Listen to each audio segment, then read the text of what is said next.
சர்வ சித்தி விநாயகனே சரணம்.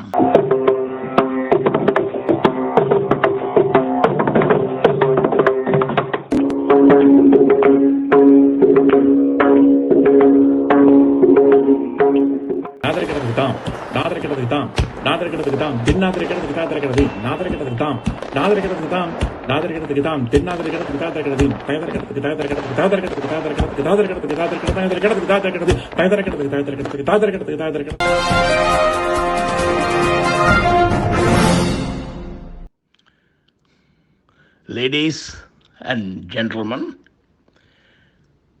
this is Atlanta Ganesh.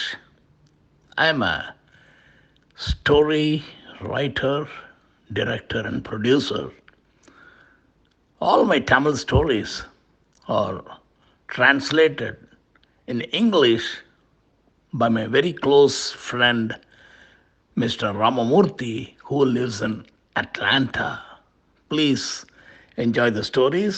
He is a very good storyteller. Thank you.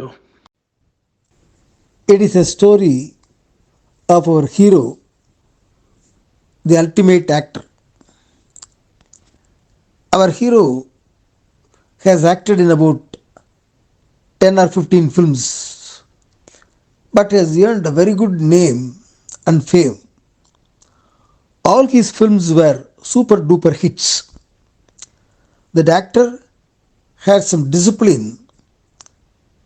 He decided to do only 2 or 3 films a year with a good story value. He hired a secretary to advise him in choosing such films of good story value. The actor made it a policy to honor the given commitments like a call sheet at any cost.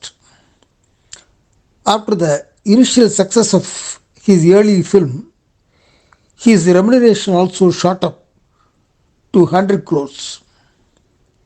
25 crores of that remuneration was set apart for charity purposes without any publicity. His family life is also very smooth. Many awards in the industry came his way for best acting. That was his success story. The only problem with our hero is Vidya Garvam, that is head weight or headstrong attitude. There is nobody in the world to match me in acting. That kind of an arrogant attitude he was entertaining. He never respected any of his seniors or co-stars. He is always under the impression that all of them know nothing. They can never match me in acting. He will never treat anybody with due respect.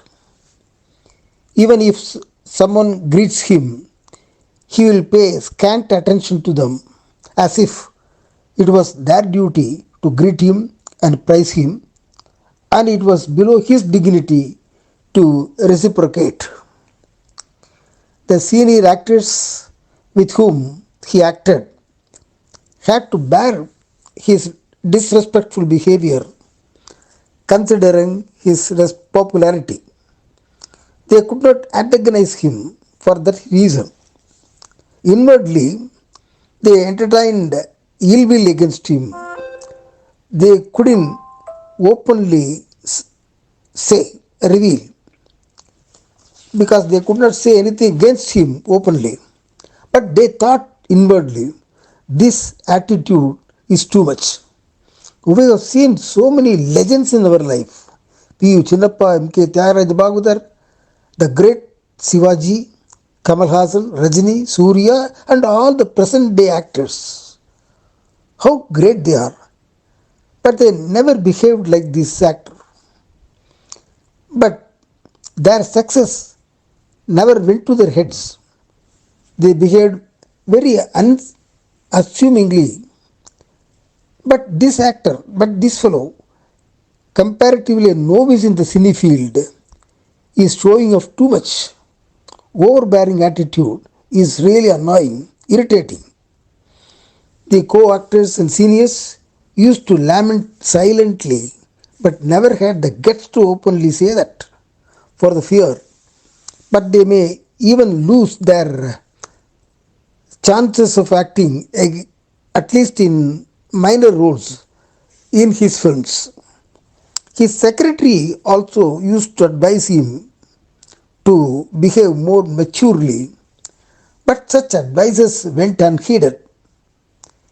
He continued to firmly believe that he is born to rule over the cine field. His headstrong attitude went unabated. But despite his uncompromising, despite his head weight, his success graph scaled heights and big money started pouring unabashedly. At that time, an opportunity came his way to do a guest role, a minor role, in a film with Kamal Hassan the Great. Kamal Hassan himself spoke to her. After some initial hesitation to do a guest role, he said he would consider the matter after checking his prior schedule. Later, he thought it would be unwise to miss this opportunity to act with a legend like Kamal Hassan. So, he agreed to do the guest role. A hefty payment was agreed upon as a remuneration. There were some people in the industry to warn him it would be a suicidal attempt to do a guest role when he is in a pinnacle of success because it would permanently brand him as a guest role actor. But when did he hear the advice or opinion of others? He thought he was always right in everything. Nobody needs to advise me, he thought.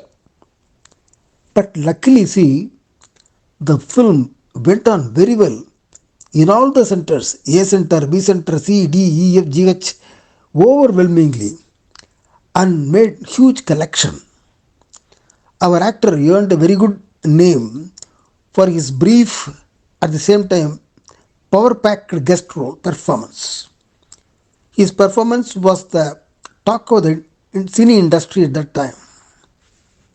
Yes, acting with a legend like Kamal Hassan was no mean achievement. The people and press alike heaped praise on him for this. This success added more weight to his head, which was already overloaded. He was in a cloud nine. He became the most sought after and highly paid hero in the industry. As his name, fame, and wealth scale swelled, so also his pride. He had the feeling of having conquered the entire world. I am the emperor, the king of cine field. Nobody can come anywhere near me. Like that he thought. When he was ruling his own imaginary kingdom, a steep fall befell on him. His very next film was an utter flop that put an end to his success spree. He was heartbroken. What happened to his self esteem, pride, all faded off like a house of cards. The fall was so steep, you see, because more you go up, the fall will also be so steep. It was a miserable feeling for our hero now. Does he overcome the grief? What next? We will see in the next part of the episode. Till then, keep guessing. Bye bye. Writer's note. Ladies and gentlemen, this is Atlanta Ganesh. Well, the first part was narrated very well by my friend Mr. Atlanta Ramamurthy, and hope you all enjoyed it. And please wait for the second part. And a beautiful ending is there for this story. Thank you for your time. See you next week. Bye bye.